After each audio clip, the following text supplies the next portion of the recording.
எப்பதான் கண்டிப்பா. என் தலைவி பிரீத்தி சிந்தா கையில டிராபியை வாங்கி கொடுத்து அழகு பார்க்க போறோங்கிறது எனக்கு இன்னும் தெரியல. பாப்போம் இந்த வருஷமா வாங்கி ஆமா. கொடுப்பாங்களா அப்படின்னு. யார் இப்ப நீங்க நீங்க சொன்ன மாதிரி தான் அக்ஷன் அப்படிதான் நடக்க போகுது. அது என்ன வேலை, இது என்ன வேலை, இதை கொண்டு வா, நான் ஏதாவது வாங்கி ஆகும் போறாங்க, ஏதாவது வாங்கி எல்லாத்துக்கும் பேடல தூக்கி தூக்கி வைக்க போறாங்க. பாவம் உங்க தலைவியோட கை வலிக்க போகுதுன்னு நினைக்கிறேன். ஏன்னா அவங்க பேடல் தூக்குவாங்க.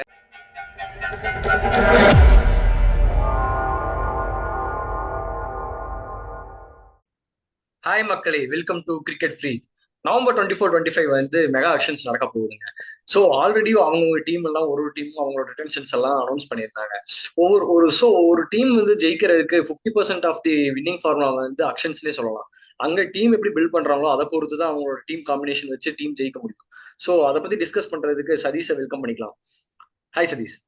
விஷ்ணு. இன்னைக்கு நம்ம டிஸ்கஸ் பண்ண போற டீம் வந்து பஞ்சாப் கிங்ஸ். ஸோ பஞ்சாப் கிங்ஸோட ரிட்டன்ஷன்ஸ் பத்தி நீங்க என்ன நினைக்கிறீங்க? ஆக்சுவலா ஃபர்ஸ்ட் நம்ம இந்த டீமோட ரிட்டன்ஷன்ஸை பத்தி பேசுறதுக்கு முன்னாடி இந்த டீமோட மேனேஜ்மெண்ட் பத்தி வந்து நான் பேசணும்னு நினைச்சேன். ஓகே. ஏன்னா 17 வருஷமா நீங்க இந்த ஃபீல்டு இருக்கீங்க, ஒரு டீமை மேனேஜ் பண்ணிட்டு இருக்கீங்க. உங்களால ஒரு ரிட்டென்ஷனுக்கு 2 பிளேயர் தான் ரிட்டென்ஷன் பண்ணிருக்கீங்க. அதுவும் என்னன்னா வேண்டாம்னு நினைச்ச ஒரு பிளேயர். சசாங்க் சிங்கை வந்து எடுத்துட்டு இவர் நாங்க தெரியாம எடுத்துட்டோம், இவர் எங்களுக்கு வேண்டாம் அப்படின்னு சொன்ன ஒரு பிளேயரை நீங்க இந்த வருஷம் ரிட்டென்ஷன் பண்றீங்க அப்படின்னா, அப்போ உங்க டீமோட மேனேஜ்மெண்ட் வந்து எந்த அளவுக்கு இதா இருக்கு அப்படிங்கறது என் கேள்வி. இப்ப நம்ம ஆர்சிபிவே நம்ம வந்து சொல்லுவோம், என்னங்க 2 பிளேயர் தான் நீங்க வச்சு நம்பியே வச்சிருக்கீங்களா டீம், ஒரு கோரே இல்ல கோரே இல்லைன்னு. இங்க வந்து பார்த்தா டீமே இல்ல. அந்த 1 2 பிளேயர் கூட இங்க இல்ல. அந்த 2 பிளேயரும் பார்த்தா தெரியாத ஒரு பிளேயர் தான் எடுத்து வச்சிருக்காங்க. ஆமா. ஸோ எனக்கு வந்து இந்த மேனேஜ்மெண்ட் கூட மேனேஜ்மெண்ட்டே ஒரு பெரிய ப்ராப்ளம் இருக்க மாதிரி தான் தெரியுது. அதே மாதிரி இன்னொரு பாயிண்ட் இவங்களோட டீம்ல பாத்தீங்கன்னா கேப்டன். இப்போ நம்ம சக்சஸ்ஃபுல்லான டீம் சிஎஸ்கே, மும்பை எடுத்துக்கிட்டீங்கன்னா கேப்டன்ஷிப் பார்த்தா லாங் டேர்மும் ஒருத்தர் கையில இருக்கும். அந்த ஒருத்தர் கண்டிப்பா. வந்து சக்சஸ்ஃபுல்லா இருந்திருப்பாரு. ஆனா ஆமா. இங்க வந்து கேப்டன் பாத்தீங்கன்னா கிட்டத்தட்ட ஒரு 10 11 பேர் கேப்டன்ஷிப் பண்ணிருப்பாங்க. பஞ்சாப்ல கண்டிப்பா. 17 சீசன் நடந்திருக்குன்னா 11 கேப்டன் ஆமா. இருந்திருப்பாரு.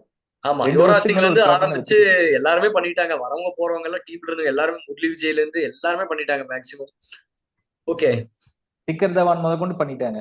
ஸோ இந்த ஆமா. டீமுக்கு வந்து பெரிய ப்ராப்ளம் வந்து ஒரு கோர் பிளேயரும், டீமோட கோர் ஒன்றும், அப்புறம் ஒரு கேப்டன், ஒரு நல்ல கேப்டன், டீம் மேனேஜ்மெண்ட் கூட ஒரு நல்ல பிளேயர்ஸ் கூட டீம் மேனேஜ்மெண்ட் நல்ல ஒரு ரிலேஷன்ஷிப் வந்து மெயின்டைன் பண்ணாம இருக்கிறது ஒரு பெரிய ப்ராப்ளமா இருக்கு.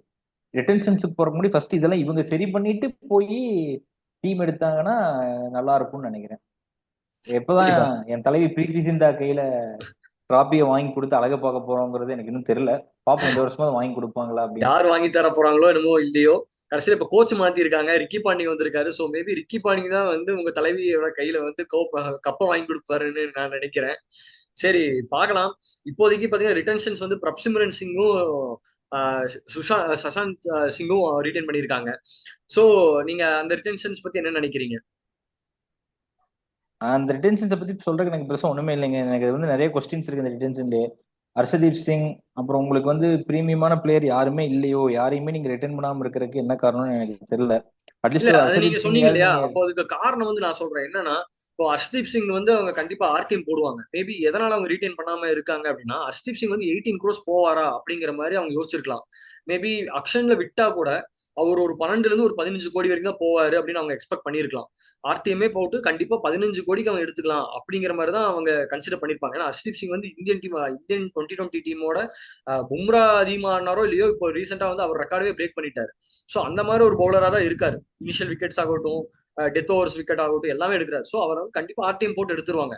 அவங்க திங்க் பண்ணது என்னன்னா, இவர் வந்து 18 crores ஒர்த் இல்ல அப்படிங்கிற மாதிரி அவங்க யோசிச்சிருக்கலாம். மேபி அப்படி நினைச்சிருந்திருக்கலாம். ஸோ ஆர்டிஎம் போட்டு அவர் 12 to 15 crores எடுத்துக்க முடியும் அப்படின்னு சொல்லி பாண்டிங் தான் கோச்சா இருந்திருக்காரு. ஸோ மேபி அவரு டிசைட் பண்ணியிருக்கலாம், இந்த ஃபேக்டரை வந்து அப்படி டிசைட் பண்ணியிருக்கலாம் அப்படிங்கிற மாதிரி நினைக்கிறேன். என்னை கேட்டா அந்த ரிட்டன்ஷன்ஸ் வந்து நல்லாவே பண்ணியிருக்காங்க. ரெண்டு ரெண்டு பேர் வந்து அன்கேப்டு பிளேயர்ஸ் ரிட்டைன் பண்ணியிருக்காங்க, பிரப்சிம்ரன் சிங், சஷாந்த் சிங். ஸோ ரெண்டு பேருமே பாத்தீங்கன்னா ஒருத்தர் ஓப்பனர், ஒருத்தர் வந்து ஃபினிஷர். ஸோ ஒரு 8 கோடிக்கு பாத்தீங்கன்னா ஒரு ரெண்டு பிளேயிங் லெவன்ல இருக்கிற ஒரு ரெண்டு ஸ்பாட் அவங்க ஃபில் பண்ணிட்டாங்க. அப்படிங்கும்போது ஒரு நல்ல ரிட்டன்ஷன் நான் சொல்ல முடியும். அதே மாதிரி ஹர்ஷ்தீப் சிங் எல்லாருமே பாத்தீங்கன்னா ஆர்டிஎம் போட்டு எடுத்துக்கலாம் அப்படிங்கிற மாதிரி தான் இருக்காங்க. ஸோ அவங்களுக்கு பர்ஸ் பாத்தீங்கன்னா அவங்க ஹையஸ்ட் பர்சன் இருக்காங்க இல்லையா? ஸோ அவங்க வந்து வச்சு விளையாடலாம், எல்லா டீமும் வச்சு செய்யலாம். ஆக்சுவலா இந்த பஞ்சாப் உங்களோட அக்ஷனோட இது ஸ்ட்ராட்டஜி பாக்குறதுக்கு நம்ம ஒன்றும் பண்ண வேண்டியதில்லை. இதுக்கு முன்னாடி நம்ம எந்தெந்த டீமுக்கு வீடியோ போட்டோமோ 9 டீமோட வீடியோவையும் எடுத்து பார்த்துட்டு அந்த டீம்ல என்னென்ன பிளேயர் பேசணுமோ எல்லா பிளேயரையும் நீங்க எடுக்கலாம். ஏன்னா உங்களுக்கு எல்லாமே தேவையா இருக்கு. ஆமா. ஓப்பனர்ஸ்ல இருந்து மிடில் ஆர்டர்ல இருந்து பவுலர்ல இருந்து எல்லாமே தேவையா இருக்கு. ஸோ அந்த 9 ஆமா, வீடியோல 9 டீமுக்கு யார் யார் தேவை, எல்லாரும் இவங்களுக்கு தேவை. இவங்களுக்கு தேவை. அதுல ஆமா. யார் கூட வேணாலும் இவங்க போய் ரேஸ் சொல்லலாம், நானும் வரேன் நானும் வரேன், எல்லாரோடையும் போய் நீங்க விலையேத்தி விட்டு விளையாடலாம், என்ன அதேதான். வேணா பண்ணலாம். இப்ப நீங்க சொன்ன மாதிரி அக்ஷன் அப்படிதான் நடக்க போகுது. அது என்ன வேலை, இது என்ன வேலை, இதை கொண்டு வா, நான் ஏதாவது வாங்கி ஆகணுமேடா, நான் ஏதாவது ஏதாவது கொண்டு வாங்கியே வாங்கடா, ஆகணும். நான் ஏதாவது வாங்கி இல்ல போய் கேட்டு ஆகணுமேடா அப்படிமா விருந்து அப்படிதான் கேட்டுப்பாங்க, இருக்க எப்ப போறாங்க. தோனி நீங்க வெளியே இல்லையே, எப்ப நீங்க தோனியை வெளியே இல்லையா, தோனி ஆஹ் மட்டும் தான் நாங்க வாங்கியிருப்போம். அப்படிதான் ஆக போகுது. அந்த அளவுக்கு தான் பண்ண போறாங்க. எல்லாத்துக்கும் பேடல தூக்கி தூக்கி வைக்க போறாங்க. பாவம் உங்க தலைவியோட கை வலிக்க போகுதுன்னு நினைக்கிறேன். ஏன்னா அவங்க தான் பேடல தூக்குவாங்க. கை வலிக்க இல்லைங்க, எங்க போகுதுன்னு தலைவி நினைக்கிறேன். வரமாட்டாங்க, ரிக்கி பாண்டிங் அனுப்பிச்சிருவோம் நாங்க. ஓ ஆமா, அவர் ஒரு ஸ்ட்ரிக்ட் ஆபீசர் தான் பாண்டிங்க. சரி ஓகே பார்ப்போம். சரி ரிட்டன்ஷன்ஸ் பார்த்தோம். ஸோ அவங்களுக்கு எல்லா அவங்க பிளேயிங் லெவன்ல வந்து எல்லா ஸ்பாட்டுமே அவங்களுக்கு தேவைப்படுது. சரி ஓப்பனர் வந்து பிரப்சிமரன் சிங் ஒருத்தர் இருப்பாரு, மீதி வந்து யார் இருப்பான்னு நீங்க நினைக்கிறீங்க? யாருக்கு போவாங்க? எனக்கு வந்து பஞ்சாபை பொறுத்த வரைக்கும் என்னன்னா, உங்ககிட்ட பர்ஸ்ல அதிகமா வேல்யூ இருக்கு, நீங்க எந்த பிளேயர் வேணா வாங்க முடியுங்கிறதுக்காக ஓவர் வேல்யூடா ஒரு பிளேயரை போய் வாங்காம இருக்கணும் அப்படிங்கறது என்னோட இது. இதுக்கு ஸ்ட்ராட்டஜி பாத்தீங்கன்னா எல்லாருமே என்ன பேசிட்டு இருக்காங்கன்னா, ரிஷப் பண்ட்டுக்கு போவாங்க அப்படிங்கறது வந்து எல்லாருமே பேசுறாங்க.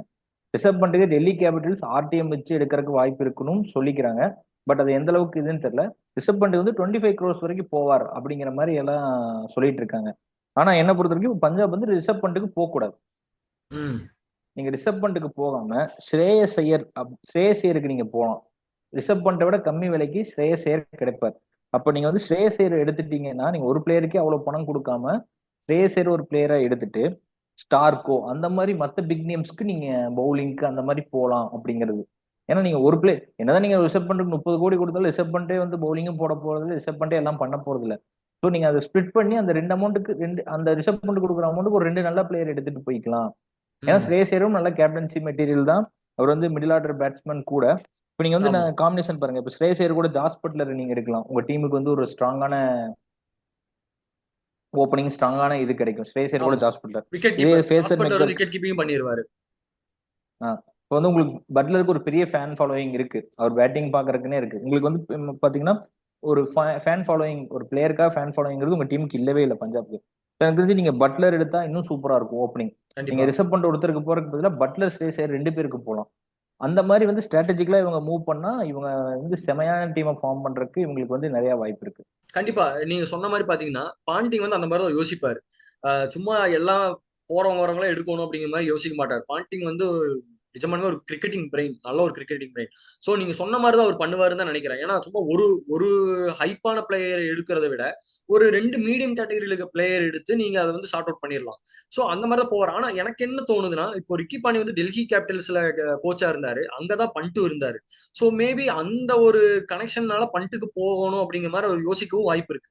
இன்னொரு கனெக்ஷன் சொல்றேன். அதே மாதிரி பாத்தீங்கன்னா நீங்க பஞ்சாப்க்கு வந்து ஐகான் பிளேயர் இல்லைன்னு சொன்னீங்க. ஆமா உண்மைதான். யுவராஜ் சிங்குக்கு அப்புறம் ஐகான் பிளேயர்னு சொல்லி பஞ்சாப் யாருமே ஆடினதே கிடையாது. ஆடினாங்க, எல்லாம் இருந்தாங்க. பட் ஆனா இது வரைக்கும் பஞ்சாப் அப்படின்னா யுவராஜ் சிங் தான் ஞாபகம் வரும். அதுக்கப்புறம் ராகுல் ஞாபகம் வரும். அதுவும் ஓகே அவ்வளவுதான். பட் ஆனா ஐகான் பிளேயர் இல்லாத ஒரு குறை. அவங்க ஃபேன் ஃபாலோயிங்குமே ரொம்ப கம்மி தான். அந்த மாதிரி ஒரு பிளேயர் இல்லாதது அவங்களோட நெகட்டிவ்னே சொல்லலாம். ஸோ மேபி அந்த ஃபேன் ஃபாலோயிங்குக்காக பண்ட்டுக்கு போறதுக்கு வாய்ப்பு இருக்கு. அதுவும் ஒரு ரீசன். ஏன்னா இப்போ நெக்ஸ்ட் ஜென்ரேஷன்னா பண்ட்டுன்னு தான் ஆயிடுச்சு. பண்ட்டு அந்த மாதிரி பிளேயர் தான் ஆயிட்டாங்க. ஸோ மேபி அந்த ரிக்கி பாண்டிங்கோட கனெக்ஷனும் இந்த ஃபேன் ஃபாலோயிங் இதெல்லாம் வேணும் அப்படின்னு ஆசைப்படுறதுக்காக பரவாயில்ல அப்படின்னு சொல்லிட்டு பண்ட்டுக்கே போறதுக்கும் வாய்ப்பு இருக்குன்னு சொல்லலாம் இல்லையா? பண்டுக்கு போறக்கு வாய்ப்பு இருக்கு. நான் என்ன சொன்னேன், இவங்க பண்டுக்கு கண்டிப்பா போவாங்க அப்படின்னு நான் எதிர்பார்க்கிறேன். பட் சப்போஸ் டெல்லி ஆர்டிஎம் வச்சு பண்ட்டை ரீட்டைன் பண்ணிட்டாங்க அப்படின்னா நான் அந்த பட்சத்தில் சொல்றேன். ஏன்னா இப்போ நான் ஸ்ரேயசர் ஏன் சொல்லுன்னா, ஸ்ரேயசருக்கு ஆர்டிஎம் கிடையாது. ஸ்ரேயசர் வந்து ஆர்டிஎம் வச்சு யாரும் உங்ககிட்ட இருந்து வாங்க போறது இல்லை. நீங்க வாங்கணும்னு முடிவு பண்ணிட்டா உங்களுக்கு ஸ்ரேயசர் தான். கன்ஃபார்மா கிடைப்பார். ஆமா. இவங்களுக்கு தான். ஸோ அந்த இதில் தான் நான் வந்து ஸ்ரேயஸ் ஐயர் சொன்னேன். பண்ட் வந்து மேபி அவங்க பிரைமரி ஆப்ஷனா இருக்கலாம். எனக்கு வந்து ஸ்ரேயஸ் ஐயர் எடுத்தா நீங்க இன்னும் ஸ்ட்ராங்கான டீமை பில்ட் பண்ணலாம் கண்டிப்பா. அப்படிங்கிறது என்னோட ஒப்பீனியன். ஓகே. அப்ப கேப்டன் மெட்டீரியலா நம்ம பார்த்தது வந்து இப்ப பண்ட்ட பார்த்திருக்கோம். நெக்ஸ்ட் ஸ்ரேயஸ் ஐயர் சொன்னீங்க. அது ஒரு நல்ல ஆப்ஷன். மேபி பட்லரும் நம்ம பேசணும். பட்லர் வந்து ஓப்பனிங் பேட்ஸ்மேனா பேசணும். மேபி அவரை கேப்டனா கூட பார்க்கலாம். அவரு ஒரு England white ball captain. So maybe அவரையும் நீங்க எடுத்து விக்கெட் கீப்பர், ஒரு ஓப்பனர், ஒரு கேப்டன் அப்படின்னு சொல்லி ஒரே மெட்டீரியலா ஒரு ஒரு 12 to 15 crores நீங்க பட்லர் எடுத்துடலாம். மேக்ஸிமம் 12 தான் போவாருன்னு நினைக்கிறேன். 12 to 15 தான் இருப்பாரு. மேபி அவர் எடுத்தீங்கன்னா எல்லாமே சார்ட் அவுட் ஆயிரும். அவர் எடுத்தீங்கனாலும். சோ மேபி அப்படி அப்புறம் அவர் இல்ல அப்படின்னா நான் வந்து ஒரு அவுட் ஆஃப் சிலபஸ் சொல்றேன். ஸ்டீவன் ஸ்மித் அவரும் ஒரு கேப்டன்சி மெட்டீரியல் தான். அவர் வந்து யாருமே பார்க்கல. எனக்கு தெரிஞ்ச அவர்லாம் ஒரு 3 crores இல்ல 5 crores அவர் வந்து ஈஸியா எடுக்கலாம். நீங்க யாரும் பெருசா போக மாட்டாங்க. ஸ்டீவன் ஸ்மித் வந்து எல்லாம் நினைக்கலாம் மேபி அவர் ஸ்லோ ஆடுவார் அப்படின்னு, அப்படிலாம் இல்ல. ஆனா இப்ப பாத்தீங்கன்னா பிக் பேஷ்ல பாத்தீங்கன்னா சூப்பரா ஆடி ஒரு கேப்டன்சி ஓப்பனிங் பண்ணாரு. அவர் தான் கேப்டனா இருந்தாரு. ஒரு டீமுக்கு வந்து கப்படிச்சு கொடுத்திருக்காரு. அவர் தான் பாத்தீங்கன்னா ஃபைனல்ல ஆடி கப்படிச்சு கொடுத்தாரு. இன்னொன்னு முக்கியமான கனெக்ஷன் வந்து ரிக்கி பாண்டிங் ஸ்டீவன் ஸ்மித். உங்களுக்கே தெரியும் ஆஸ்திரேலியா கனெக்ஷன் இருக்கு. சோ கம்மி காசுல ஒரு நல்ல கேப்டன், ஒரு மிடில் ஆர்டர் பேட்ஸ்மேன், இல்ல அவர் ஓப்பனிங் கூட பண்ணலாம். அப்படி பண்ணீங்கன்னா நீங்க வந்து மீதி பணத்தை ஃபுல்லா சூப்பர் பவுலர்ஸ்க்கும் நல்ல ஒரு மிடில் ஆர்டர் பேட்ஸ்மேன்ஸ்க்கும் நீங்க செலவு பண்ணலாம். அந்த மாதிரி போறதுக்கு சான்சஸ் இருக்கு. ஸோ என்னோட ஆப்ஷன் வந்து பட்லர், இல்ல ஸ்டீவன் ஸ்மித், இல்ல நீங்க சொன்ன மாதிரி ஸ்ரேயஸ், இந்த மாதிரி கேப்டன்சில போலாம். ஓகே, இப்போ ஓப்பனர்ஸ் பாத்தீங்கன்னா கேப்டன்சி பத்தி பேசுறோம். ஓப்பனர்ஸ் பார்த்தோம்னா அவங்களும் வந்துருவாங்க. ரிமைனிங் அதை தவிர வேற யாராவது ஓப்பனர்ஸ் போவாங்கன்னு நீங்க எதிர்பார்க்கறீங்களா? எனக்கு தெரிஞ்சு இவங்க இஷான் கிஷானுக்கு போகலாம். எனக்கு தெரிஞ்சு இஷான் கிஷானும் ஒரு கேப்டன்சி மெட்டீரியல் தான். ஏன்னா அவர் வந்து அண்டர் 19 இந்தியன் டீமுக்கு அவர் தான் கேப்டனா இருந்தாரு. ஆமா. பட் ஏன்னோ அவருக்கு வந்து கேப்டன்சிக்கு பக்கம் போறதுக்கான வாய்ப்பு கிடைக்கல. என்னோட ஆப்ஷன் வந்து பாத்தீங்கன்னா வெங்கடேஷ் ஐயர் இந்த மாதிரி ஓப்பனிங் பேட்ஸ்மேன் போலாம் அப்படின்னு எதிர்பார்க்கறேன். ஒரு ஆல்ரவுண்டர் வெங்கடேஷ் ஐயர் கேகேஆர்ல இருந்தாரு, அவரு போலாம். இல்ல ஜேக் ஃப்ரேசர் மெக்கர் அவரும் இருக்காரு, அவரு டிசில ஆடினவர் தான். சோ அவங்களுக்கும் ஓப்பனிங் எல்லாம் போறதுக்கு நிறைய சான்சஸ் இருக்குன்னே சொல்லிட்டு, இவங்க ஆல்ரெடி நம்ம பேட்ஸ்மேன்ஸ் நிறைய பேசணும். வேற ஏதாவது இதை தவிர வேற யாராவது இருக்காங்களா கண்டிப்பா போவாங்க அப்படிங்கிற மாதிரி? எனக்கு தெரிஞ்சு இவங்க ஆர்டிஎம்க்கு உங்களுக்கு நிறைய ஆப்ஷன் இருக்கு. இப்போ ஆர்டிஎம்ல பாத்தீங்கன்னா ஹர்ஷதீப் சிங் இந்தியாவுக்கு வந்து பயங்கரமா பெர்ஃபார்ம் பண்ண பவுலர். கன்க்ளூட் ஆன 2024 T20 வேர்ல்டு கப்ல அதிக leading wicket taker for India வந்து ஹர்ஷதீப் சிங் தான். ஸோ அவரை வந்து ரீட்டைன் பண்ண முடியல. மேபி நீங்க சொன்ன 18 கோடிக்கு ஒருத்தல நினைச்சுக்கலாம். பட் ஆனா ஆர்டிஎம் வச்சு கண்டிப்பா ஹர்ஷதீப் சிங்கை டீமுக்குள்ள கொண்டு வரக்கு பார்ப்பாங்க. ஃபார் ஷூர், ஹர்ஷதீப் சிங் கண்டிப்பா. அப்புறம் அப்புறம் அஸ்டோஷ் சர்மா. போன வாட்டி அஸ்டோஷ் சர்மா, சசாங்க் சிங் தான் அந்த மிடில் ஆர்டர் வந்து பயங்கரமா லோயர் மிடில் ஆர்டர்ல நல்லா ரிவைவ் பண்ணாங்க. கண்டிப்பா. அஸ்டோஷ் சர்மா ஆர்டிஎம்ல இவங்க போனா நல்லா இருக்கும். ஸோ யங் பிளட்ஸை நீங்க வந்து பூஸ்ட் பண்றதுக்கு கண்டிப்பா நல்லா இருக்கும். அது போக மூணாவதா இவங்க வந்து ரபாடா போலாம். என்னை கேட்டா நான் ரபாடா போவேன். ரபாடா வச்சிருந்தாங்க. சோ மேபி ரபாடாக்கும் ஆர்டிஎம் பண்றாங்க. ஏன்னா அவங்க கிட்ட 4 ஆர்டிஎம் கார்டு இருக்கு. சோ 4 ஆர்டிஎம் வச்சு நீங்க சொன்ன மாதிரி ஹர்ஷ்தீப் சிங் ஒருத்தர், அஸ்டோஷ் சர்மாக்கு போவாங்க. அடுத்தது பாத்தீங்கன்னா ரபாடா கண்டிப்பா போறதுக்கு வாய்ப்பு இருக்கு. நெக்ஸ்ட் பாத்தீங்கன்னா சாம் கரன் அவரு இருக்காரு. அவரும் ஒரு நல்ல ஆல்ரவுண்டர் தான். சோ அவருக்கு ஆடி இருக்காங்க. போன வருஷம் கேப்டன்சி பண்ணியிருந்தாரு. சோ அவருக்கும் யங்ஸ்டர், ஒரு நல்ல யங்ஸ்டர்னே சொல்லலாம். சோ மேபி அவருக்கும் வந்து ஆர்டிஎம் போடலாம். இவங்களை எல்லாம் வந்து ஒரு 18 crores ஒர்த்துலன்னு சொல்லி தான் அவங்க விட்டுருப்பாங்க அப்படிங்கிற மாதிரி எனக்கு ஃபீல் ஆகுது. சோ மேபி கண்டிப்பா இவங்களெல்லாம் விட்டவங்களை எல்லாத்தையும் ஒரு 4 ஆர்டிஎம் வச்சு இவங்களை, அப்புறம் ஹர்ப்ரீத் பிரார் ஒரு லெஃப்ட் ஆர்ம் ஸ்பின்னர், மேபி இந்த மாதிரி ஒரு பிளேயர்ஸ் எல்லாத்தையுமே கண்டிப்பா ஒரு 4 ஆர்டிஎம் வச்சு பிரிங் பேக் பண்ணிடுவாங்க. ஃபார் ஷூர் கண்டிப்பா பண்ணிடுவாங்க. அது போக பாத்தீங்கன்னா இப்போ மேபி இந்தியன் பவுலர்ஸ் வந்து கொஞ்சம் லேகிங் ஆகுது அவங்க டீம்ல. மேபி இஷாந்த் சர்மா அந்த மாதிரி போறக்கு வாய்ப்பு இருக்கா? ஏன்னா Ishant Sharma already DC play பண்ணியிருக்காரு. சோ அவரு வரக்கு வாய்ப்பு இருக்கு இல்லையா? இந்த மாதிரி ஒரு Indian bowler setup Bhuvneshwar Kumar இருக்காரு, இஷாந்த் சர்மா இருக்காங்க. சோ இந்த மாதிரி ஒரு இந்தியன் பவுலர்ஸ் நட்ராஜன் கூட போலாம். ஆர்டிஎம் கேஸ் எஸ்ஆர்எச் ஆர்டிஎம் போடாம இருந்தாங்கிற பட்சத்துல இந்த மாதிரி ஒரு பவுலர்ஸ்க்கு எல்லாம் போறதுக்கும் நிறைய சான்சஸ் இருக்கு. அவங்க வந்து கண்டிப்பா இந்த இது எல்லாமே எடுக்கலாம். எனக்கு வந்து வாஷிங்டன் சுந்தருக்கு இவங்க போனா எனக்கு வந்து நல்லா இருக்கும்னு தோணுது. ஏன்னா இவங்க இருக்க பர்ஸ் வேல்யூக்கு அந்த ஒரு ஸ்பின்னிங் ஆல்ரவுண்டர் நல்ல ஒரு ஹை ஸ்டாக் பிளேயரா வாஷிங்டன் சுந்தருக்கு இவங்க கண்டிப்பா போலாம். ஆமா, நீங்க சொன்ன மாதிரி இப்ப ஸ்பின்னர்ஸ் பத்தி பேசும்போது சுந்தர் கண்டிப்பா வருவாரு. ஆல்ரெடி நம்ம ஹர்ப்ரீத் பிரார் பத்தி பேசணும், லெஃப்ட் ஆர்ம் ஸ்பின்னர் பத்தி பேசணும். சோ மேபி வாஷிங்டன் சுந்தரும் ஒரு நல்ல ஆப்ஷனா இருப்பாரு. அவர் பாத்தீங்கன்னா ஒரு நீங்க சொன்ன மாதிரி ஒரு நல்ல பேட்ஸ்மேனும் கூட அவரு. அப்படி போலாம். மேபி அப்ப சகலுக்கு கூட போறக்கு வாய்ப்பு இருக்கு. சகல் போலாம். அவர் லெக் ஸ்பின்னருங்கும் போது அவரு ஒரு ஹை ப்ரொஃபைலான ஒரு லீடிங் விக்கெட் டேக்கர். ஐபிஎல்லே வந்து லீடிங் விக்கெட் டேக்கர் அவர் தான். சோ மேபி சகலுக்கு போலாம். அஸ்வின் இருக்காரு, அஸ்வின் இருக்காரு. அந்த மாதிரி ஒரு ஹை ப்ரொஃபைல் நேம்ஸ் எல்லாருமே போறதுக்கு நிறையவே வாய்ப்பு இருக்கு ஸ்பின்னர்ஸ் லிஸ்ட்ல. இவங்களுக்கு தான் வந்து இந்த வாட்டி நல்ல சான்ஸ் இருக்கு. ஏன்னா இவங்க தெரிஞ்சு பண்ணாங்களா தெரியாம பண்ணாங்களான்னு தெரியல. பட் ஆனா இவங்க பண்ணமும் வந்து பாத்தீங்கன்னா நல்ல பர்ஸ் இருக்கு, நல்ல பிளேயர்ஸ் வச்சு நல்ல டீம் ஃபார்ம் பண்றதுக்கு ஒரு நல்ல ஒரு வாய்ப்பு இருக்கு. ஸோ இவங்க கரெக்டா அந்த டீமை கரெக்டா ஃபார்ம் பண்ணாங்க அப்படின்னா எனக்கு தெரிஞ்சு இந்த வாட்டி கேகே பஞ்சாப் வந்து ஒரு சூப்பரான செட்டில்டான டீமா இருக்கும். கண்டிப்பா. அது அது எல்லாமே நம்ம பேசுனதை பொறுத்து தான். வெறும் ஹை ப்ரொஃபைல் நேமுக்காக மட்டும் போகாம டீம் காம்பினேஷன்ல யாரு எந்த இடத்துல யாரு வேணும்னு சொல்லி சூஸ் பண்ணி அந்த இடத்த மட்டும் கரெக்டா எடுத்தாங்க அப்படின்னா நிஜமானவே ஒரு நல்ல டீமாவே இருக்கும்னே சொல்லலாம். வேற ஏதாவது தாட்ஸ் இருக்குங்களா உங்களுக்கு? எனக்கு வேற ஏதாவது பெருசா இல்லைங்க விஷயம். ஏன்னா மிடில் ஆர்டரே உங்களுக்கு கொஞ்சம் செட்டில்டா தான் இருக்கு. சசாங்க் சிங் இருக்காரு பினிஷிங்கு, அஸ்டோஷ் சர்மா, ஆர்டிஎம். இப்போ நம்ம பேசின வரைக்கும் பாத்தீங்கன்னா ஒரு பர்ஃபெக்டான டீம் வந்து இவங்களால தான் எனக்கு தெரிஞ்சு மேக் பண்ண முடியும்னு நினைக்கிறேன். மற்றவங்களுக்கு கூட கொஞ்சம் கேப்ஸ் இருக்கு. பட் இவங்க வந்து எனக்கு தெரிஞ்சு கரெக்டா எடுத்தாங்கன்னா ஒரு சூப்பரான பர்ஃபெக்டான team with their purse value அவங்க தான் ஒரு நல்ல டீமே ரெடி பண்ணலாம். ஸோ நம்ம வந்து இது ஆக்ஷன்ல தான் பார்க்கணும் இவங்க அதை கரெக்டாக யூட்டிலைஸ் பண்றாங்களா அப்படின்னு. ஓகே, பொறுத்திருந்து பார்க்கலாம். பஞ்சாப் வந்து இதை விட சூப்பரா ஆகுறாங்களா இல்ல இதை விட மோசமா போறாங்களான்னு. ஏன்னா ஒவ்வொரு ஆக்ஷன்லயுமே அவங்க இதே மாதிரி ஹை பர்ஸோட தான் வராங்க. ஆனா வரும்போதெல்லாம் வந்து ஒரு நல்ல ஒரு ஸ்குவாட வந்து பில்ட் பண்ண முடியறது இல்ல அவங்கனால. ஆனா இந்த வருஷம் மெகா ஆக்ஷன்ல இந்த மாதிரி வரதுனால அவங்க ஹை ப்ரொஃபைல் நேம்ஸ் வந்து ரொம்ப பேர் இருக்காங்க. ஸோ மேபி மேக்ஸிமம் வந்து நல்லபடியா டீம் பில்ட் பண்ணுவாங்கங்கிறத நானும் நம்புறேன். சரி, பொறுத்திருந்து பார்க்கலாம். ஆக்ஷனுக்கு அப்புறம் டீம் ரிவ்யூஸ் எல்லாம் பண்ணுவோம்.